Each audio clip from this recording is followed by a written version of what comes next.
Hello to everybody, my name is Davide Maestro, I'm Italian. I'm here to learn something more about music production. I'm a beginner in playing the guitar and I really would like to be able to compose my own music at the end of this course.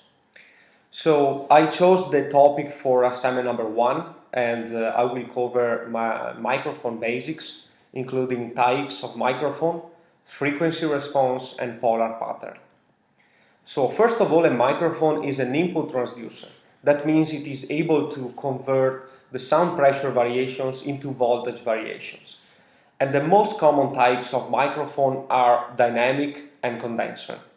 The main difference between these two types of microphone is that condenser microphones require phantom power to work.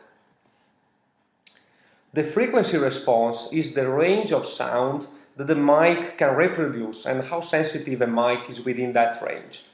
So here is a very generic frequency response. And we would like that a microphone will never over or underemphasize any frequency. But if it does, deviations from the perfectly flat response are measured in decibels.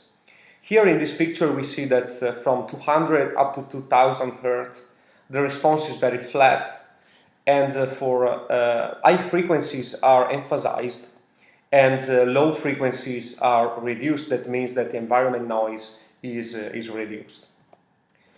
The polar pattern is the sensitivity from different directions. Here is a generic example, different polar patterns at different frequencies.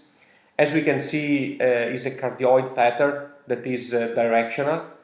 And from a 0-degree angle, that means we are facing the microphone to the side.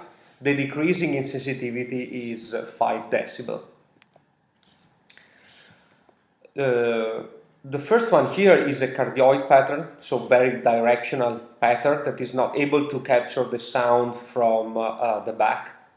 Here is a supercardioid pattern that, as we can see, it is slightly able to capture the sound from the back, from the monitors especially. And here is an omnidirectional microphone, so it is able to capture as the same sensitivity in all directions. Here I would like to make a comparison between two microphones that I actually have. So the first one is an AXA NAM982 and is a dynamic microphone. I use this one for karaoke. And the second one instead is a Behringer C1 condenser microphone, and this one is very good for studio application and records very well instrument and voice. So here I show you both the polar pattern and the frequency response for the first dynamic microphone, and as we can see, the frequency response for this microphone is not that wide respect to the condenser microphone, where we can see that it is still directional, but the frequency response is much wider.